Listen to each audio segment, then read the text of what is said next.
The Politics podcast is brought to you, as always, by your fine friends at thecontender.us. Head on over to thecontender.us to find out what the best game of 2016 really is all about. I've talked about this game. If you've listened to the show, then you know what's going on. It's an awesome party game that involves presidential debate, real quotes. You have a fun time. Just here, if you don't believe me, go over to the Facebook group, facebook.com/thecontendergame, or follow our Twitter, twitter.com/contendergame. 2016 expansion coming out. Again, it's the best game of the 2016 year. Man, be a pal. Support and endorse thecontender.us. And by patreon.com/JURY. That is where you support not only this show, but also my one mic show. Jury, it is the best bargain on the internet. And we are inching ever closer to our 420 patrons. We got new goals, too. 700, we're going to do a call-in show, and we will begin what I think is something that's never really been done in podcasting before, and that is our In Your House tours. I'm going to do house tours around the country for people that like the show. It's a great way for me to get out of the house and meet you guys, and it begins on a trial basis with the $700 per week goal. That, of course, brings you not only this show, but also the Jury Show. Best bargain on the internet. Head on over there and support us. Patreon.com/JURY. But enough of this chitter chatter. Let's go ahead and start the program. Politics, politics, politics, politics.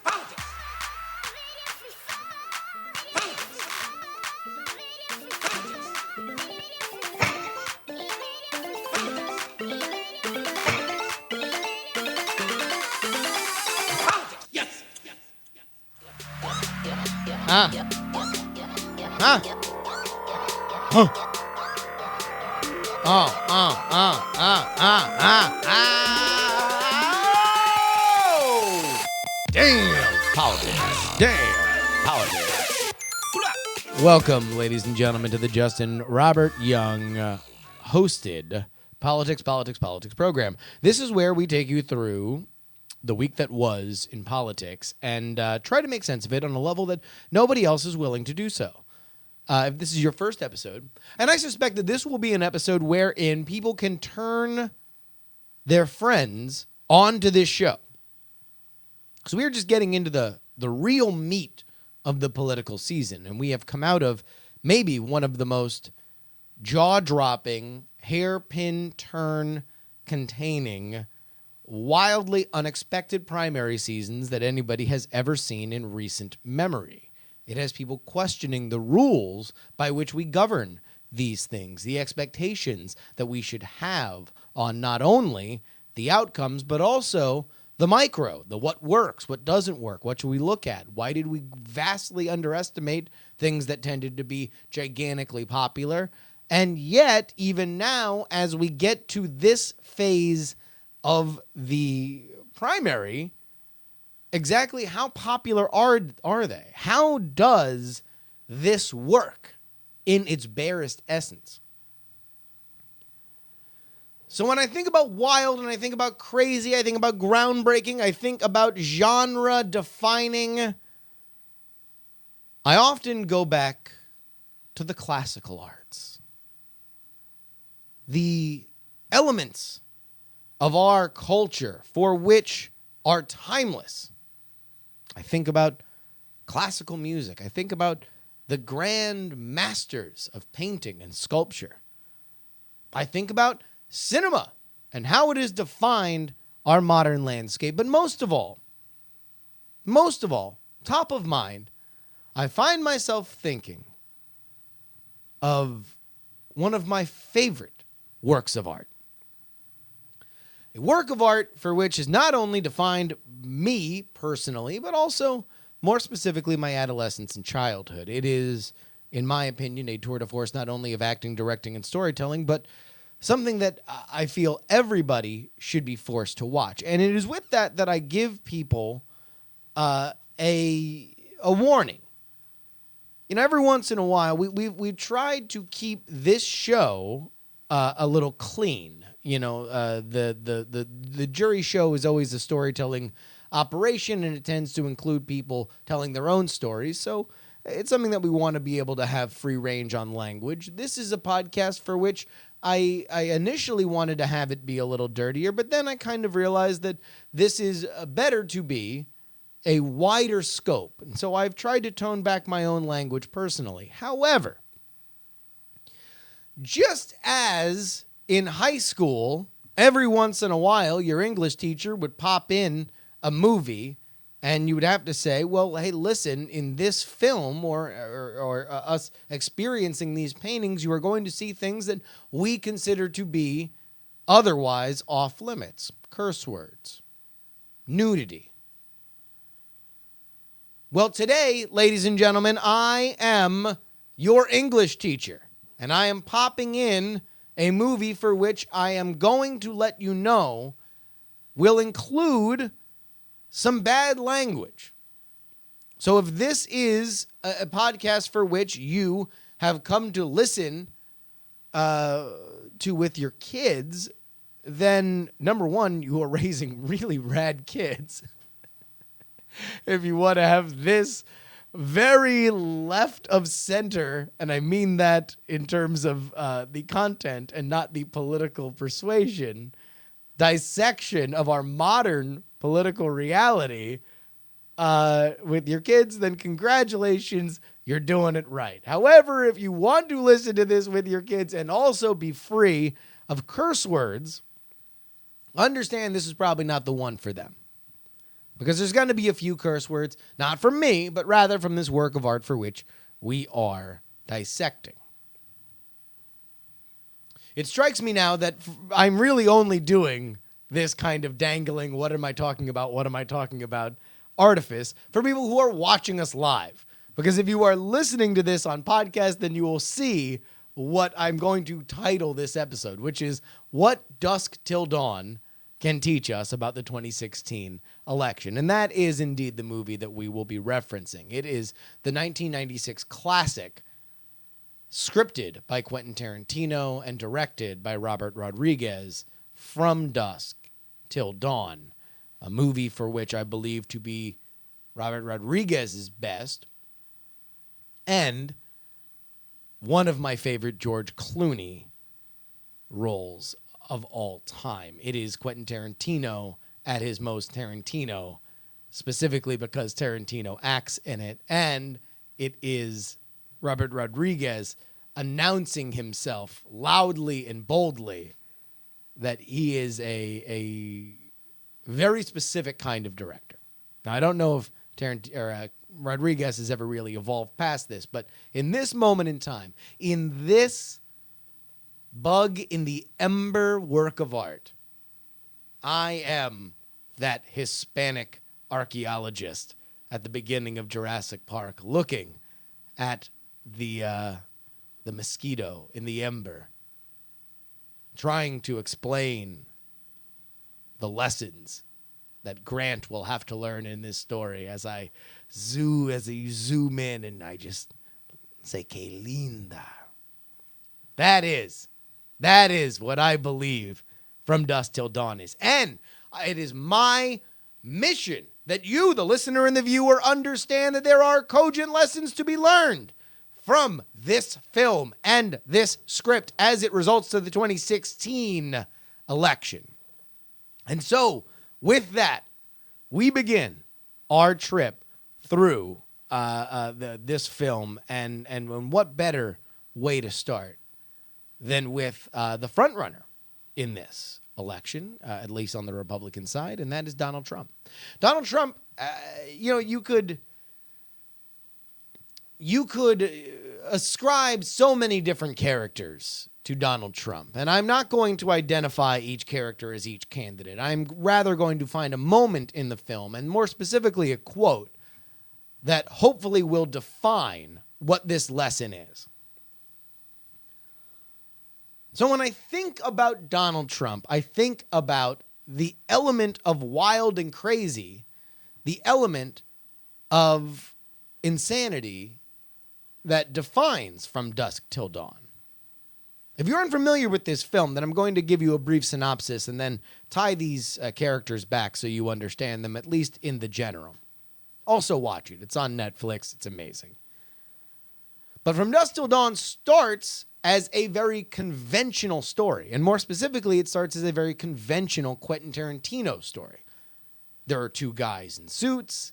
They have just pulled off a daring bank robbery. Or rather, they had pulled off daring bank robberies. And we find our two characters as the Gecko brothers. Seth and... Oh, man, I can't remember. Is he Seth and Richard Gecko? Seth is George Clooney. Richard Gecko is Quentin Tarantino. Seth has rescued Richard from the clutches of law enforcement, and now they need to get across the border. So we have this very Quentin Tarantino set of circumstances as we realize that Richard is more troubled than we think. Seth is more in control and shows more and more humanity as the story goes along. They wind up kidnapping a very domestically troubled family, a reverend and his two kids. And in their RV, their idea is to get across the border to Mexico, for which they do. And it is in that bar, the Titty Twister, that we find our lesson for Donald J. Trump. Because the goals set forth at the beginning of our very Quentin Tarantino story have all been resolved. Seth and Richard have gotten across the border. In fact, the bond between the family and the Gecko brothers has kind of also been restored. They have found themselves a common goal and kind of begun to like each other. So we find our characters at the bar in the Titty Twister where Seth Gecko is very, very, very upset. He's angry because the bouncer did not treat him as he wanted and the bartender did not treat him as he wanted. His macro goals fulfilled. Micro challenges throw him off. And this is the quote from Harvey Keitel's character, the lapsed Reverend Jacob Fuller, to Seth Gecko.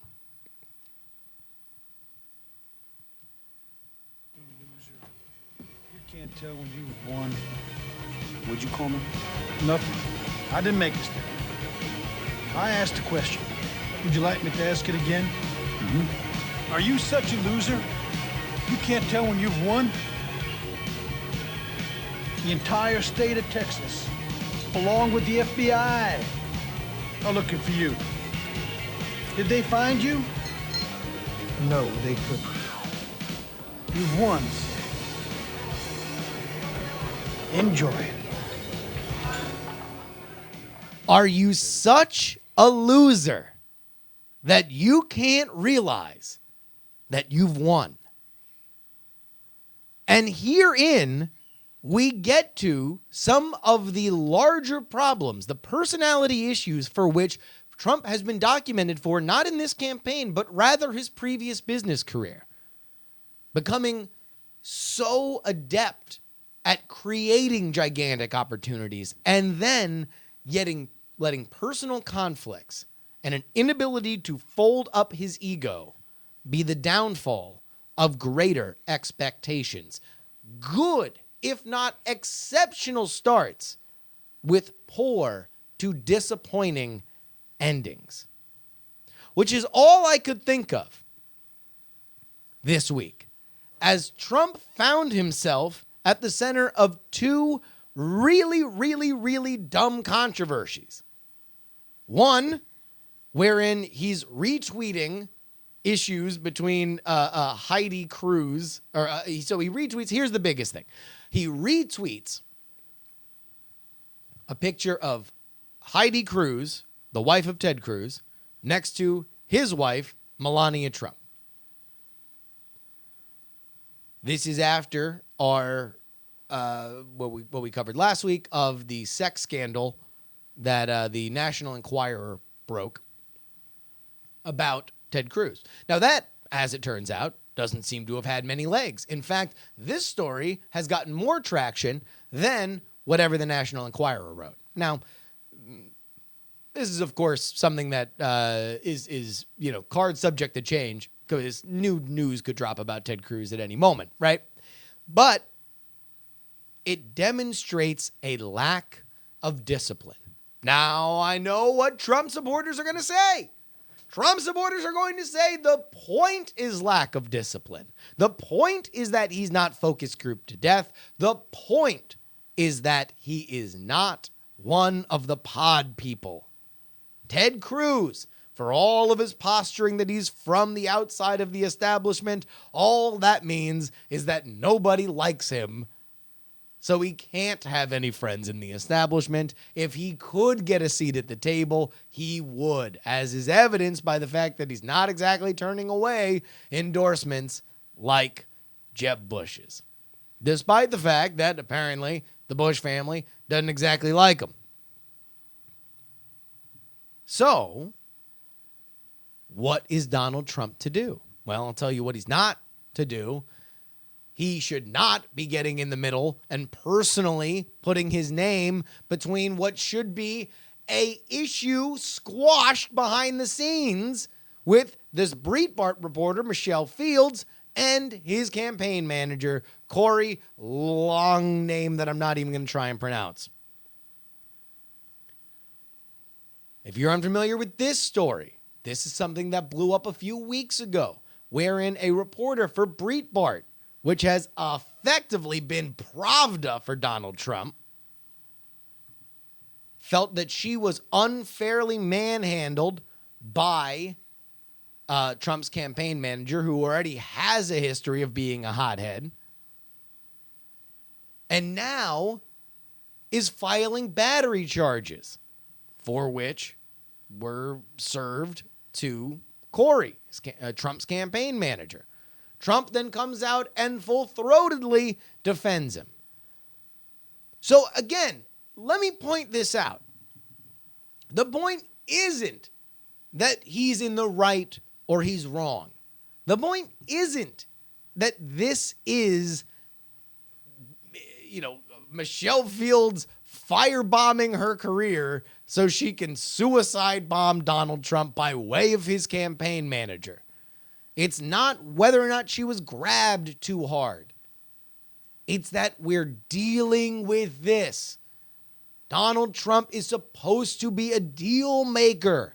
He is supposed to be somebody that can smooth things over. In fact, that's what we've heard from Chris Christie. This is what we have heard from other people that have initially said he was a bully and then come back to support him. And yet, here we are. Here we are in front of Chris Matthews, getting caught up in a trap question to Donald Trump about pro-life. About, if abortion is made illegal, what should the penalty be for the woman who gets an abortion? Now, this is a troubling one for Donald Trump, because what he said is, yes, there should be a penalty for the woman, which is abhorrent, not only, as you might expect, from people who are pro-choice and do not think that abortion should be illegal, but also from pro-life people for whom have never made a case that a penalty should be levied to a woman who gets an illegal abortion, but rather the penalty should be on the doctor that performs it. That the idea of a woman being somebody that should be penalized is verboten on both sides for two different reasons. This obviously harms Donald Trump in that he is now on the record for a general election campaign, specifically against a woman candidate who has a strong pro-choice record. but also adds further fuel to the fire of the hashtag Never Trump movement, for whom paint him to be a carpet-bagging phony. And again, this is Donald Trump's to lose. He has a very, very, very realistic pathway, albeit a narrower one based on his own actions, to 1237, the amount of delegates that he needs to get to Cleveland and win on the first ballot. The only person who can stop him is Donald Trump. And it dawns upon me, the more I read about Donald Trump's finances, the more I read about Donald Trump's real estate dealings, the more I read about the big, high-profile deals that have fallen apart for him, that this is a repeating element. Are you so much of a loser that you can't realize when you've won? He has it. Knock off the lying Ted stuff. Knock off the personal attacks. Knock off the idea that you are going after these reporters. Give the red meat stuff. Hey, these jerks in the back that want to show you only what they want to show you. That's fine. But unite the party.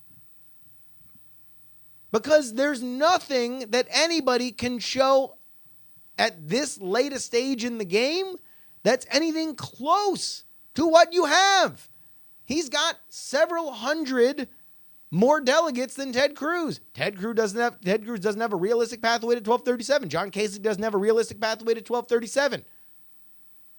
You can point to legitimate statistics that say people are coming out to vote for me. I am bringing people to the party. I am a level of excitement for a nominee that has not been seen in the Republican Party in decades. But he can't. On his Instagram today, he has one of his amazing iMovie campaign commercials quoting the very funny ex-roommate of Ted Cruz to prove that Ted Cruz is a weirdo and a creep. This isn't uniting the party. This isn't getting what you want. This is only feeding the elements that could bring you down. Are you so much of a loser that you can't realize when you've won? Which brings us to Ted Cruz. Ted Cruz has a bit of a different problem. Ted Cruz, like Seth Gecko, thought he was walking in for a fairly routine step. He thought he was walking in to a fairly routine element of something that goes on in his profession all the time, because Seth and Richie Gecko have already done the hard part. They've already gotten past the border. All they got to do is wait. All they have to do is wait for the cavalry to arrive. They're going to meet their friend. They're going to go. They're going to go to El Rey. They're going to live the rest of their days. And then, of course, Dusk Till Dawn takes this radical shift. And instead of becoming a suit and tie Quentin Tarantino crime movie, it becomes a absolutely BSI vampire film, wherein our mismatched characters are in an assault on Precinct 13 type of film, as evidenced by the fact that the young son of Reverend Fuller is wearing a Precinct 13 t-shirt, wherein they now have to just survive the night. Which brings us our quote to be remembered by Ted Cruz. Let's go ahead and take a look at that. I drove by it a couple times. It's a rowdy place. It's on the middle of nowhere. There'll be no cops. And it's open from dusk till dawn. Hey, didn't you say you want to meet in the morning? Here we are. Well, since you just picked this place out of the hat, my brother is dead. That girl's entire fucking family is dead. Well, were they psychos? Or?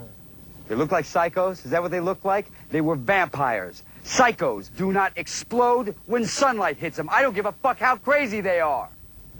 And there we go. Psychos don't explode when sunlight hits them. I don't care how crazy they are. Ted Cruz is a fairly unique candidate. He is somebody that has done the hard part. He is far more conservative ideologically and by his record than anybody who has ever really gotten this far in the nomination process. He's somebody that shouldn't exist outside of the evangelical Bible Belt and maybe a big victory in Iowa, which is what he has. And yet, here he is. He thought he had done the hard part, but psychos don't explode when sunlight hits them. Donald Trump is not like any old candidate who comes in and makes waves in a primary process. No, no, no. He is something else. He is something unique. He is something that they have never seen before, and nobody expected to react the way that he has. He has electrified this primary, and I mean that not in the positive, people are excited, but in the negative, people are dying. Careers are being crushed. There was a rumor this week that Marco Rubio was looking at taking an executive position with the Miami Dolphins.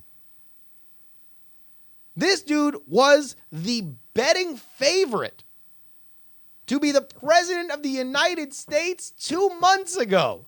And now the rumors are that he is going to be an executive with the Miami Dolphins? What in the hot ham water is going on? Meanwhile,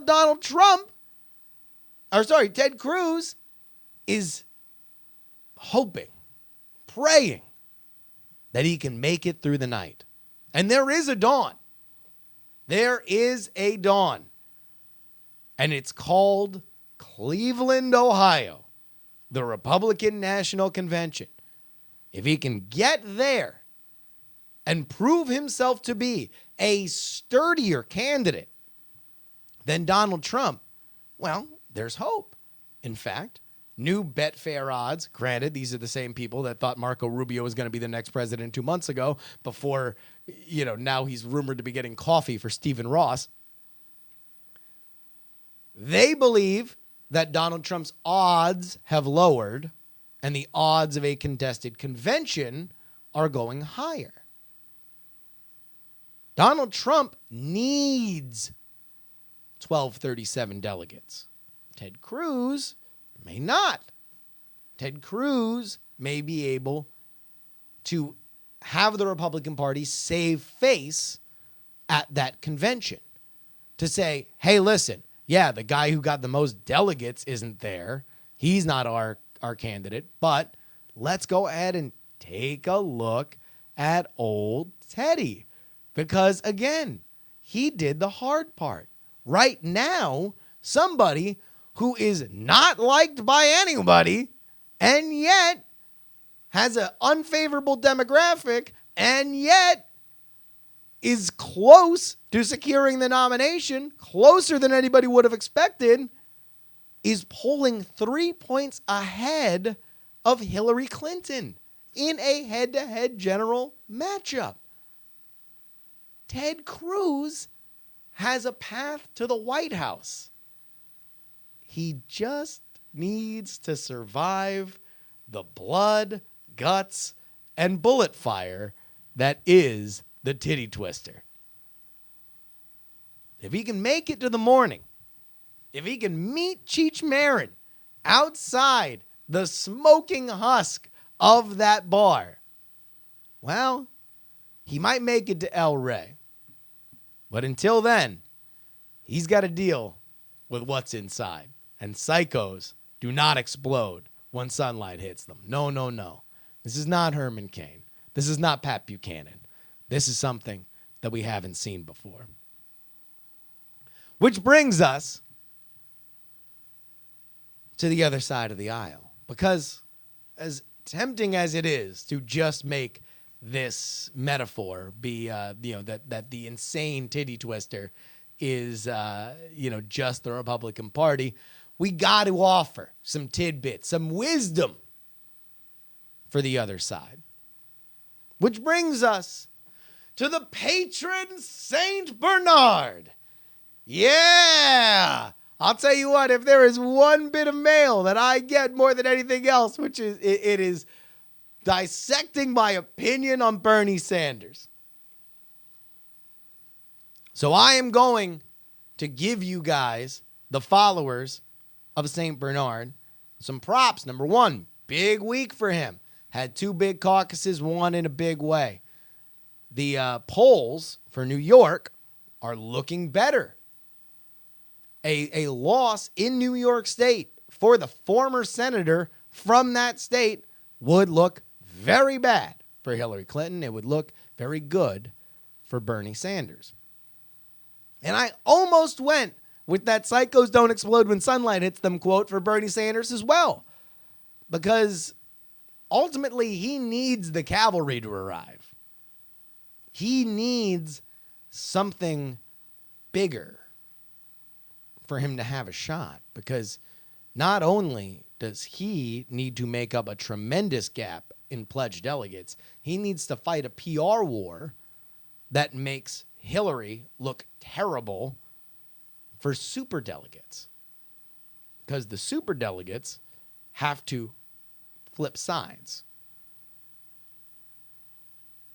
That's the only way that Bernie can win, which brings us to one of our climactic scenes in From Dusk Till Dawn. This is after the vampires have revealed themselves. This is after our battle-tested makeshift family has all lost elements of their brethren. And we now find ourselves in a moment between Seth and Reverend Fuller, who, as I mentioned before, is a faithless preacher. He is somebody that has once preached the word of God and has since questioned his beliefs. But here we see them facing the armies of darkness, vampires, instruments of Satan themselves. And Seth has to give a pep talk to Reverend Fuller. Let's go ahead and see what that looks like right here.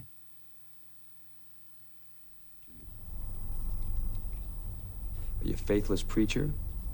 Or are you a mean motherfucking servant of God? To which Reverend Fuller repeats, I am a mean servant of God. It's one of my favorite lines in the movie, but this is what Bernie needs to realize. This is not going to happen the nice way. This isn't going to happen the fair way. And for somebody that talks so often about a rigged system economically, he should realize it. Because good things do not happen to good people in this election. You have one side for which has descended into chaos, and another side for which you have you have 2 people in a 1-horse race. And I don't mean that to say that Hillary is a better candidate. I mean that to say that Bernie doesn't have a shot. However, they are indeed the Clintons. And I don't know if y'all picked up on this, but in the history of the Clintons, they've kind of got some baggage. In fact, there's some of that baggage that is kind of milling around right now. Hillary is set to go get interviewed by the FBI in coordination with an investigation into a private email server. Now, part of the reason why I got down on Bernie earlier in this cycle, specifically before the new year, was because he came out very emphatically and said, I'm sick and tired of hearing about your damn emails, which got a big applause line in that room, and I'm sure just earned so many plus ones in liberal blog comment sections. However, the only way that Bernie Sanders is your nominee is if superdelegates switch. And if superdelegates are going to switch, Hillary doesn't just need to be Hillary. She doesn't just need to have be losing by a bare margin on pledge delegates, which at this point would be a minor miracle. She's got to be unelectable. She's got to be tarnished.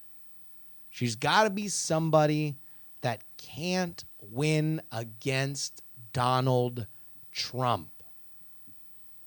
Now, say what you will about Donald Trump, because I've said my fair share, but Donald Trump is not currently under FBI investigation. I make fun of Donald Trump for not just distancing himself from his campaign manager or having sitting down with his campaign manager and saying, hey, you go fix this now. I don't care if you got to grovel. You make this thing go away today. I make fun of him for that because that is funny to me. But he's not under FBI investigation. That's a problem. It's a problem. Problem for Hillary. And if Bernie's going to win, he's got to be a mean servant of God. And that means getting a little more high sparrow about all this. It means getting a little bit more, you need to have your sins judged publicly about this. He needs a little bit more shame, shame, shame if he wants to enact change, change, change. I'm not going to lie to you and say that one felt good. It felt hokey, but maybe people liked it. Which brings us to Hillary. Now, this is a quote that I love so much from this movie that I couldn't even find in any other element. I couldn't find it on YouTube. So we got to go to Netflix. So we can watch this quote from Dusk Till Dawn.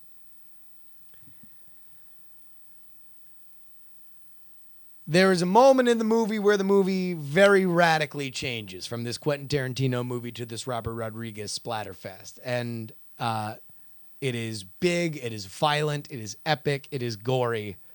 But the moment when you realize that our characters are going to survive story-wise as they continue to fight for their lives is this one. See, the scene begins when I can only describe as vivacious character by the name of Santanico Pandemonium makes her appearance. She is Selma Hayek in all of 1996 Selma Hayek glory.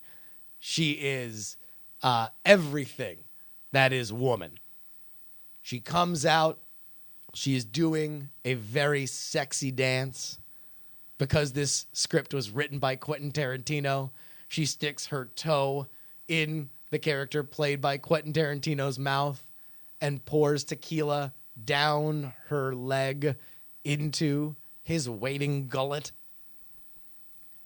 And then everything pops off. The vampires reveal themselves, attack all these truckers and bikers that have their members engorged by the sexual energy and are caught almost literally with their pants down, gawking at the strippers.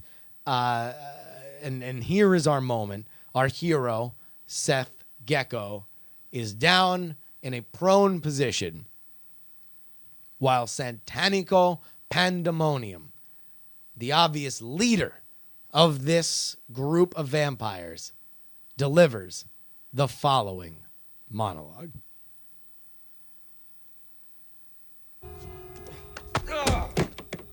I'm not gonna drain you completely. You'll be my slave. Because I don't think you're worthy of human blood. You'll feed on the blood of stray dogs. You'll be my footstool.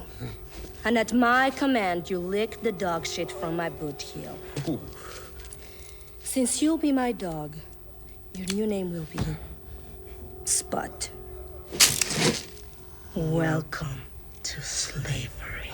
Now, you might say that I am being a little unfair by giving Hillary Clinton, quite possibly the next president of the United States, the first female president, a quote from an evil vampire woman, welcome to slavery.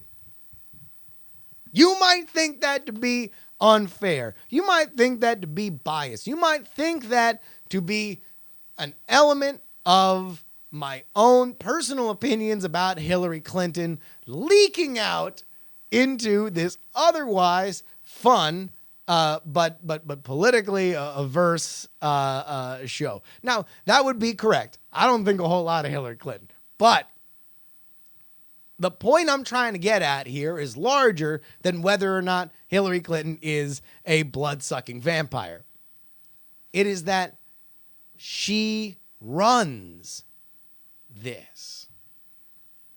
All she has to do is survive. Because unlike Donald Trump, Hillary is not a loser. She realizes when she's won. She understands that this could not have worked out better for her. Because she sees all these head-to-head matchup polling. She sees that she loses to Ted Cruz. She loses to John Kasich. I wish I had the Stone Cold Steve Austin chant here. She loses to Marco Rubio. What? Ted Cruz. What? John Kasich. What? Who is she up by 13 points in the Real Clear Politics average on? Donald Trump. Who's on television talking about how there needs to be a penalty for women to get abortions in a world in which abortions are illegal, which you have to follow so far the hypothetical trail of breadcrumbs into the woods to even get pegged on a question like that? Donald Trump. Her only issue right now is Bernie Sanders. And to him, and to anybody else that dares oppose her, she needs to show strength. She needs to show control. She needs to show discipline. She needs to show vision. She needs to show all of her enemies, welcome to slavery. Because that is how Hillary wins. Hillary wins because the game is in her favor and she will not make mistakes. Sure, the Bernie Sanders people are really excited about their guy. Sure, all the college kids are out there. By the way, she was at my school. She was at Syracuse University today, and she went to go get food at Varsity, which, by the way, is terrible. Don't go to Varsity if you're on Marshall Street in Syracuse. Go to the Acropolis. That's where the better pizza is, and their wings are better too. So, and don't even start with me if this is going to be a thing. All I'm going to say is that if the Syracuse Orange lose in the Final Four tomorrow night, I'm blaming Hillary Clinton. But sure, the college kids, here's why I bring this up, because the college kids were half cheering, half booing Hillary Clinton when I saw the video about it. But they'll all come around. They'll all join the cause. Because what's at the other end is Donald Trump. They'll all be under her reign. Because this is the bizarro election where Democrats fall in line and Republicans fall in love. Welcome to slavery. Hillary, 2016. You want to know what? Talking about this movie about strip clubs has kind of gotten me a little excited. If you've never listened to this show before, then this is the most popular segment that we do. We go ahead and read a poll. We read a poll from Real Clear Politics. We let everybody know, that this is a different kind of show because we read this poll in a different kind of way. Let's go ahead and get the music going.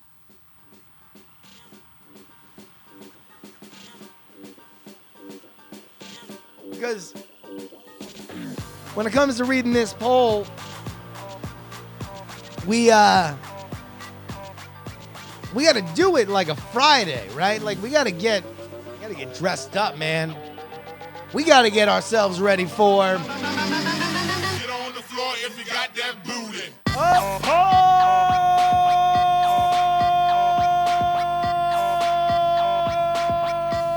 Dance. This pole dance comes from the Fox Business Network. It is a likely voter pool of 742 as conducted from March 28th to March 30th. A margin of error of 3.5 in the great state of Wisconsin. Three-man race on the Republican side. Let's begin with DeReer. Ladies and gentlemen, just because he's high on top and round on both ends doesn't mean he can't twerk like a champ. Ladies and gentlemen, you might call him the spoiler, but he wants to know that it is sweet when he rolls into the Dairy State. Get a 19% reaction for John Kasich coming to the main stage. Second to the stage, we have a man that is used to being America's boss. Oh, he's got that booty. Ladies and gentlemen, allow myself to introduce to you a man who is far from small potatoes. No.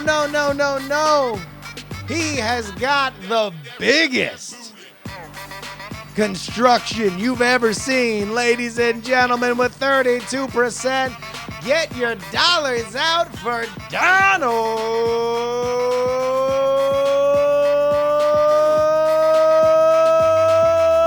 Trump. Which brings us to our front runner with a 10-point lead. Folks, everything's bigger in Texas, which is what this front runner in these polls would like to show you. He is a 42% polling winner in this state of Wisconsin. Ladies and gentlemen, Ted Cruz. And that is our poll dance for this week. Very interesting right now in Wisconsin. Because, you start to chip into this lead. Right now, the Real Clear Politics average on Wisconsin is 36.5 for Cruz, 32.7 for Trump, 21 for Kasich. Cruz needs to win Wisconsin. The other big states coming up are New York and Pennsylvania, for which Trump probably has handily. Cruz is not polling well in Pennsylvania at all. That would theoretically be a state that Kasich would have to do better in. Kasich would also have to do better in New York. You kind of have to wonder why Kasich is in the race. The Kasich is secretly running for Trump's vice president talk is very hot and heavy. You have to believe that Kasich might just be in this so he can be sopping up delegates So at Cleveland, Kasich can say, hey, listen, it's about time that we unify this ticket. Trump Kasich 2016, you get Kasich's delegates on top of Trump's delegates in any scenario that puts him over 1237.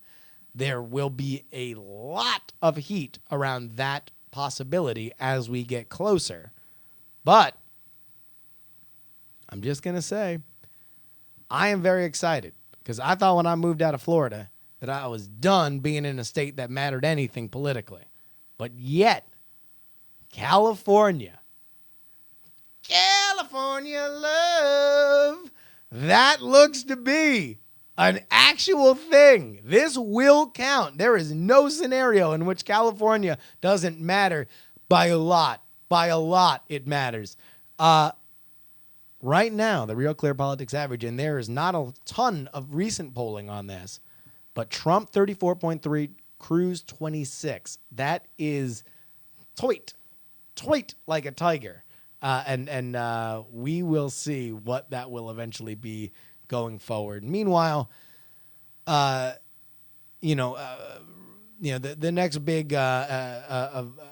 Democratic primaries just don't look very, very good for Sanders. You know, New York, he's closing in, I guess. The Real Clear Politics average has Clinton at 60, Sanders at 33.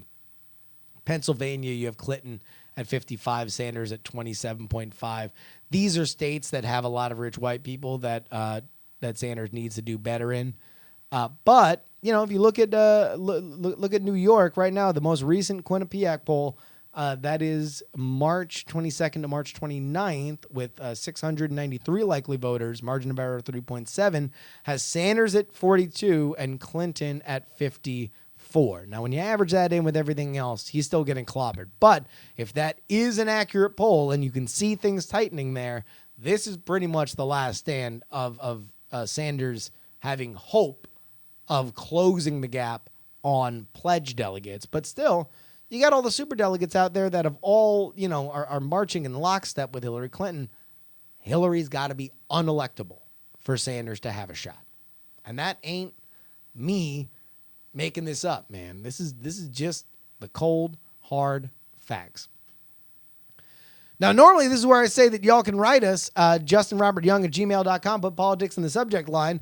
I think this is just a sign that there's not a ton of stuff going on out there in the political sphere for y'all to write in about, because we haven't had any, at least any. I mean, we had a fair amount of mail this week, but it was a lot of like suggestions on like stuff in general. So if you have questions, comments, concerns about the election, go ahead and email us, justinrobertyoung@gmail.com. You can buy The Contender at thecontender.us, and music is provided by Valesco and Trop Killers. Meanwhile, you can follow me everywhere at Justin R. Young. One note, if you like the show, do me a favor, head on over to the iTunes, head on over to the Google Play Store, rate, review, and subscribe. Tell your friends. If you know people for which the sentence, hey, I listened to this podcast where a dude broke down the 2016 election based on Dusk Till Dawn, would perk up their ears, this is why I made this show. I made this show so you guys would have a voice and can recommend something to your friends. So go ahead and hit up the reviews. Go ahead and hit up your friends. We here at the show very much appreciate it. But until then, this is your old pal Justin Robert Young reminding you that some shows talk about politics, some shows talk about politics, but this is the only show that really talks about politics. Yes. See you next week.